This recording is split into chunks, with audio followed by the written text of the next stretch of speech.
پورے مدینے کے اندر ایک شور برپا ہو گیا، ہوتی ہے اب بھی اذاں مسجد کی فضاؤں میں اے انور، جس ضرب سے دل ہل جاتے تھے وہ ضرب لگانا بھول گئے۔ ہر قسم کے اسلامی شرعی مسائل و بیانات کے لیے اسلامک زری آفیشیل چینل کو سبسکرائب کریں۔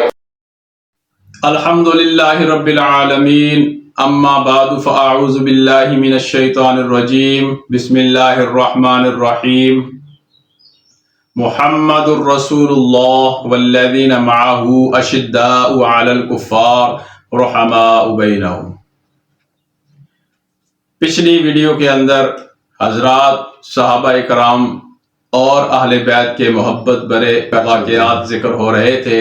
حضرت عمر فاروق رضی اللہ عنہ کا تذکرہ ہو رہا تھا کہ انہوں نے اپنے زمانہ خلافت میں صحابہ کرام، ازواج مطہرات، اہل بیت سب کے وظائف مقرر کیے، تو اس کے اندر آپ رضی اللہ تعالیٰ عنہ نے اپنے بیٹے عبداللہ ابن عمر کا جتنا وظیفہ مقرر کیا اس سے دگنا چگنا وظیفہ حضرات حسنین کریمین کا غزوہ بدر میں جو شریک تھے ان کے برابر مقرر کیا۔ تو ظاہری بات ہے کہ ایک طرف خلیفہ وقت کا بیٹا ہے عبداللہ ابن عمر اور دوسری وقت نواسہ رسول ہیں، دوسری طرف حضرت حسن و حسین۔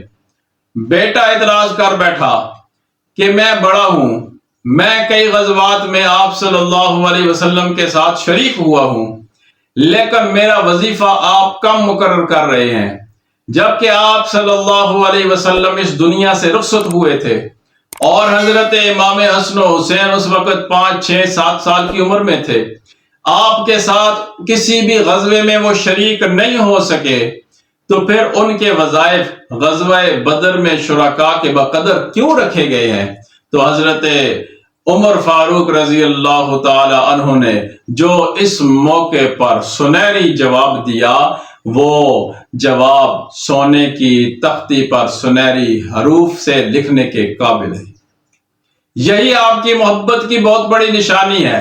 آپ نے فرمایا کہ اے میرے بیٹے، اے عبداللہ ابن عمر، تو اپنا موازنہ نواسہ رسول کے ساتھ کرتا ہے، حضرت سیدنا حسن و حسین کے ساتھ کرتا ہے، تمہیں معلوم نہیں کہ وہ تو نواسہ رسول ہیں، تیرا باپ اس کے باپ جیسا نہیں، تیری ماں اس کی ماں جیسی نہیں، تیری خالائیں اس کی خالائیں جیسی نہیں، تیرا والد اس کے والد جیسا نہیں۔ تمہیں معلوم ہونا چاہیے کہ وہ حضرت سیدنا حسین رضی اللہ تعالیٰ عنہ ہیں جو کہ نواسہ رسول ہیں، ان کا نانا محمد الرسول اللہ ہے، تیرا نانا محمد الرسول اللہ نہیں۔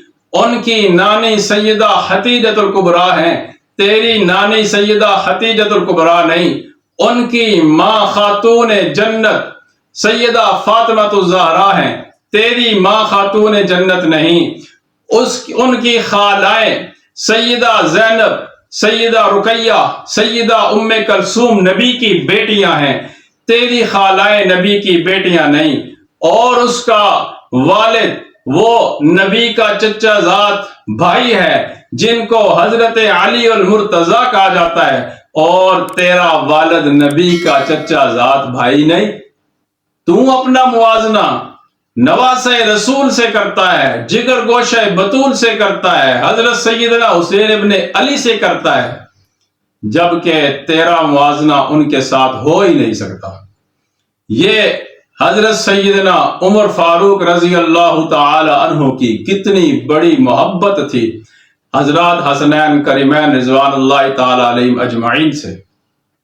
کسی غزوے سے بہترین اور عمدہ جوڑے آئے، لیکن حضرات حسنین کریمین کو پورے نہ ہو سکے، تو آپ نے اسپیشل یہ پیغام بھجوایا ناپ لے کر کہ حضرات حسنین کریمین کے ناپ پر خصوصاً جوڑے تیار کیے جائیں، اور جب وہ جوڑے آئے آپ نے حضرات حسنین کریمین حسن و حسین کو پہنائے، تو پھر کہا اب میرے دل کو سکون مل رہا ہے۔ حضرت عثمان ذو النورین رضی اللہ تعالی عنہ، انہوں نے بھی اپنے دورہ خلافت میں بڑے ہی اچھے تعلقات حضرت حسن و حسین کے ساتھ رکھے، اور حضرات حسنین کریمین کے بھی بڑے محبتانہ اور ادب اور احترام والے تعلقات حضرت عثمان ذو النورین رضی اللہ تعالیٰ عنہ کے ساتھ تھے۔ جب حضرت سیدنا عثمان ذو النورین رضی اللہ عنہ اپنے مسند خلافت پر آتے ہیں، اور یہ بات اس میں کوئی شک نہیں، ہر ایک شخص کی اپنی رائے ہوتی ہے، تو جب بھی خلافت کے کاموں کے اندر کسی بات میں اختلاف ہو جاتا تو مجلس شورا کے اندر حضرت حسین بھی شامل تھے، تو جب بھی حضرت عثمان اور حضرت علی دونوں کا کسی بھی بات میں اختلاف رائے ہو جاتا تو حضرت حسین وہ شخص ہوتے تھے کہ جو حضرت عثمان کی رائے کا احترام کر رہے ہوتے تھے اور ان کی رائے کے حق میں بول رہے ہوتے تھے۔ یہ ان کے ساتھ محبت بھرا انداز اور محبت کی نشانی اور دلیل تھی۔ جب سبائیوں نے آ کر مدینہ منورہ پر قبضہ کر لیا اور حضرت عثمان ذو النورین رضی اللہ تعالیٰ عنہ کو ان کے گھر کے اندر قید کر دیا، تو اس وقت آپ کے دروازے پر دربان کے طور پر حضرت علی رضی اللہ عنہ کے حکم سے حضرت حسن و حسین تھے پہرا دینے کے لیے کہ دروازے کے راستے سے بلوائی اندر جا کر حضرت عثمان کو نقصان نہ پہنچائے۔ اور حضرت عثمان کا 40 دن پانی بند کر دیا گیا، کھانا بند کر دیا گیا۔ ان 40 دنوں کے اندر آپ کو نظر آئے گا کہ آپ کے گھر تک کھانا اور پانی پہنچایا جائے، یا تو حضرت علی المرتضی رضی اللہ عنہ نظر آئیں گے، اور یا حضرت حسن نظر آئیں گے، یا حضرت حسین نظر آئیں گے۔ یہ حضرات حسنین کریمین اور اہل بیت کا حضرت عثمان ذو النورین رضی اللہ تعالیٰ عنہ کے ساتھ یہ محبت کا اظہار تھا۔ اسی طرح مشہور صحابی رسول ہے حضرت ابو ہریرہ رضی اللہ عنہ، کسی شخص کے جنازے میں گئے ہوئے تھے، اور اسی شخص کی جنازے میں شرکت کے لیے حضرت حسین بھی گئے ہوئے تھے۔ پیدل راستہ تھا، چل چل کے آپ تھک گئے، ایک جگہ پر جا کر بیٹھ گئے۔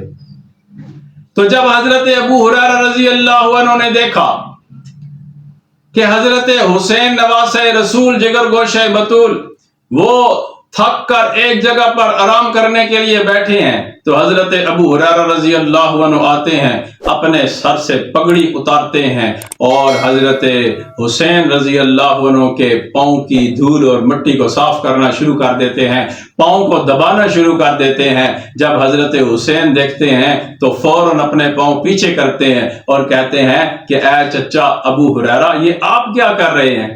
آپ تو میرے والد حضرت علی رضی اللہ عنہ کے دوست ہیں، ہمارے نانا محمد رسول اللہ صلی اللہ علیہ وسلم کے دوست ہیں، تو آپ تو میرے والد کی جگہ پر ہیں، آپ یہ کیا کر رہے ہیں؟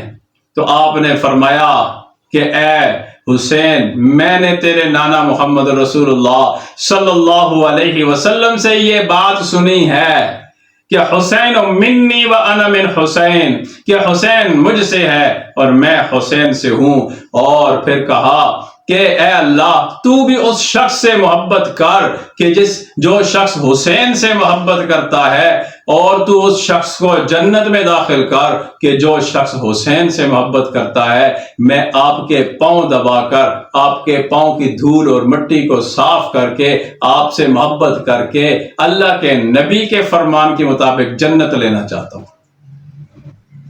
اسی طرح حضرت عبداللہ ابن عباس رضی اللہ عنہ ہیں، ایک مرتبہ حج کے لیے جا رہے تھے، تو آپ نے کیا دیکھا کہ آپ کے ساتھ حضرت حسین رضی اللہ تعالیٰ عنہ بھی حج کے لیے جا رہے ہیں۔ حضرت سیدنا حسین رضی اللہ تعالیٰ عنہ نے اپنی زندگی میں 25 حج کیے ہیں، اور یہ 25 کے 25 حج آپ نے پیدل سفر کیا ہے۔ آپ کسی سواری پر سوار نہیں ہوئے، جو اس وقت سواریاں تھیں اونٹ یا گھوڑے۔ آپ سے جب پوچھا گیا کہ آپ جب بھی جاتے ہیں حج کا سفر کرتے ہیں، پیدل جاتے ہیں، کیوں؟ فرمایا کہ جب مدینہ منورہ سے پیدل چل کے مکہ مکرمہ اللہ کے دربار میں حاضری دینے کے لیے جاتا ہوں تو مجھے یہ شرم محسوس ہوتی ہے کہ میں کسی سواری پر سوار ہو کر جاؤں، اس لیے میں پیدل جاتا ہوں۔ اور جب اللہ کے دربار سے اپنے نانا محمد رسول اللہ کے دربار میں مدینہ منورہ آتا ہوں تو میں اس بات پہ شرم محسوس کرتا ہوں کہ میں سواری پر سوار ہو کر جاؤں، لہٰذا میں پیدل چل کر آتا ہوں۔ تو آپ نے 25 حج پیدل کیے۔ تو اس حج کے سفر میں حضرت عبداللہ ابن عباس آپ کے ساتھ تھے، وہ سواری پر سوار ہیں۔ انہوں نے کہا کہ یا تو آپ ایسا کریں کہ آپ سواری پر میرے ساتھ سوار ہو جائیں، تو یا ایسا کریں کہ یہ سواری ہی آپ لے لیں۔ تو آپ نے کہا کہ میں نہ سواری پر سوار ہوتا ہوں اور نہ ہی سواری لیتا ہوں، چونکہ میں تو پیدل حج کرنے کے لیے جاتا ہوں۔ تو انہوں نے کہا کہ جب آپ پیدل چلیں گے تو مجھے یہ گوارا نہیں کہ ابن رسول ہو، نواسہ رسول ہو، جگر گوشے بطول ہو، وہ تو پیدل چل رہے ہوں اور ہم سواری پر سوار ہوں۔ آپ نے اپنی سواری کو واپس بھجوا دیا۔ حضرت امیر معاویہ رضی اللہ عنہ کا بھی حضرات حسنین کریمین کے ساتھ محبت کرنے کا طریقہ دیکھیے گا کہ ایک ایسا قافلہ تھا کہ جو مدینہ منورہ سے گزر رہا تھا، مجاہدین تھے، کسی علاقے کو فتح کر کے وہاں سے مال غنیمت لے کر واپس شام کی طرف جا رہے تھے۔ مدینہ منورہ سے جب گزر رہے ہیں تو حضرت حسین رضی اللہ عنہ سے ملاقات ہو گئی۔ پوچھا کون ہو، کدھر جا رہے ہو؟ بتایا کہ ہم مجاہدین ہیں، ہم فلاں علاقے میں گئے ہوئے تھے، وہاں پر ہم نے فلاں علاقہ فتح کیا ہے اور وہ اسلام کے زیر تخت آ چکا ہے۔ اس علاقے سے جو مال غنیمت حاصل ہوا ہے یہ ملک شام لے کر جا رہے ہیں، امیر المومنین حضرت امیر معاویہ کے پاس پیش کریں گے، پھر وہ حق رکھتے ہیں کہ اس کو جیسے بھی تقسیم کریں۔ آپ نے کہا ان کے پاس لے کر جانے کی کوئی ضرورت نہیں، جتنا مال ہے مجھے دے دو۔ قافلے والوں نے سارا مال غنیمت حضرت حسین کو دے دیا اور فرمانے لگے کہ میں اس کو مدینہ منورہ کے یتیموں، غریبوں، مسکینوں پر میں اس سارے کے سارے مال کو قربان کر دوں گا، تقسیم کر دوں گا۔ جب یہ قافلہ حضرت امیر معاویہ رضی اللہ عنہ کے پاس پہنچتا ہے، وہ پوچھتے ہیں ٹھیک ہے علاقہ تو فتح ہو گیا، لیکن جو مال غنیمت تھا وہ کہاں ہے؟ بتایا کہ مدینہ منورہ سے گزر رہے تھے کہ ہم نے دیکھا کہ وہاں پر حضرت حسین ہیں، انہوں نے ہم سے ملاقات کی، وہ نواسہ رسول تھے، جگر گوشے بطول تھے، انہوں نے ہم سے مکمل مال غنیمت مانگا، ہم نے سارا دے دیا۔ حضرت امیر معاویہ کے تاریخی الفاظ ہیں، فرمایا کہ جب انہوں نے مانگا تھا تم نے کوئی بات تو نہیں کی، کوئی تکرار تو نہیں کیا، کوئی بات تو نہیں کی، کوئی سخت کلامی تو نہیں کی، کوئی لہجہ سخت تو نہیں کیا؟ فرمایا کہ نہیں، انہوں نے مانگا، ہم نے دے دیا۔ حضرت امیر معاویہ نے کہا کہ مجھے آپ سے یہی امید تھی، اگر آپ اس طرح کرتے کہ کوئی باس و مباحثہ کرتے تو میرے پاس آتے، میں تمہارے سر تن سے جدا کر دیتا۔ کیوں؟ یہ ان کا حق تھا، وہ نواسہ رسول ہیں، جگر گوشہ بطول ہیں۔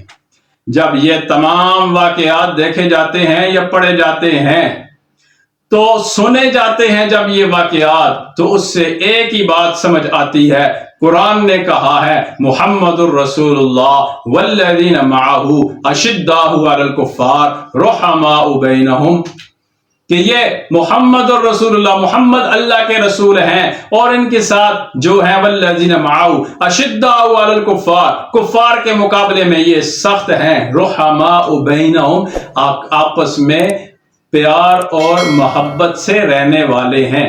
آپ یہ بات تو جانتے ہیں کہ حضرت سیدنا بلال رضی اللہ عنہ مؤذن رسول تھے۔ جس وقت حضرت بلال رضی اللہ عنہ اذان دیتے تھے، اشہد ان محمد الرسول اللہ کہتے، تو آپ صلی اللہ علیہ وسلم ان کے سامنے منبر پر تشریف فرما ہوتے، آپ اشہد ان محمد الرسول اللہ ایسے شہادت کی انگلی سے اشارہ کر کے آپ صلی اللہ علیہ وسلم کی طرف کہتے۔ آپ علیہ السلام اس دنیا سے رخصت ہوئے، ہر ایک صحابی پر یہ جدائی کا صدمہ برداشت کرنا بہت مشکل تھا۔ حضرت بلال رضی اللہ عنہ آپ علیہ السلام کے اس دنیا سے پردہ فرما جانے کے بعد جب مسجد نبوی میں جاتے ہیں، آذان دینی شروع کرتے ہیں، اللہ اکبر، اشہد ان لا الہ الا اللہ، اشہد ان محمد رسول اللہ جو کہتے ہیں، آنکھ کھولتے ہیں، سامنے اللہ کے نبی صلی اللہ علیہ وسلم نے اس کیفیت کو برداشت نہیں کر سکتے، بے ہوش ہو کر گر پڑتے ہیں۔ اس کے بعد آپ مدینہ منورہ کو چھوڑ کر ملک شام کے علاقے میں ہجرت کر جاتے ہیں۔ خولان نامی ایک بستی ہے، وہاں پر آپ نے اپنی رہائش رکھ لی، اور کچھ عرصہ گزرنے کے بعد آپ صلی اللہ علیہ وسلم کی زیارت حضرت بلال کو ہوتی ہے خواب کے عالم میں۔ تو آپ کہتے ہیں کہ بلال، تو نے میرا شہر مدینہ چھوڑ دیا، حالانکہ ایک وقت ایسا تھا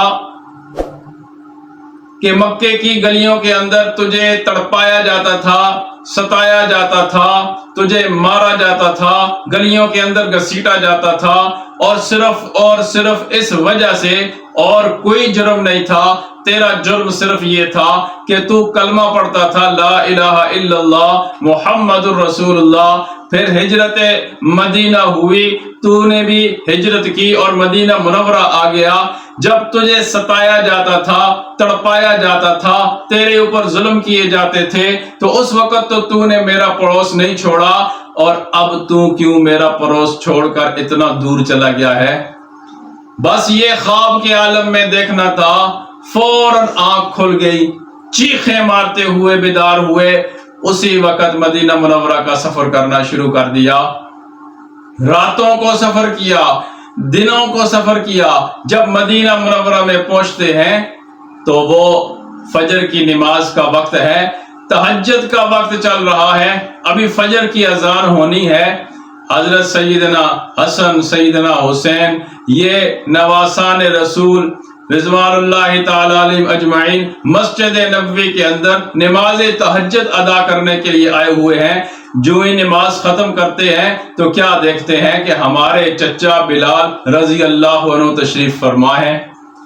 فرمانے لگے، یا عمنا بلال، اے ہمارے پیارے چچا بلال، عرصہ ہو گیا آپ کی زیارت کو، آپ کے دیدار کو۔ آپ ہمارے نانا محمد رسول اللہ صلی اللہ علیہ وسلم کے دوستوں میں سے ہیں۔ جب آپ آج تشریف لائے ہیں تو لہٰذا ہمیں وہی اذان سنائیے کہ جو آپ صلی اللہ علیہ وسلم کے زمانے کے اندر مسجد نبوی سے گونجتی تھی۔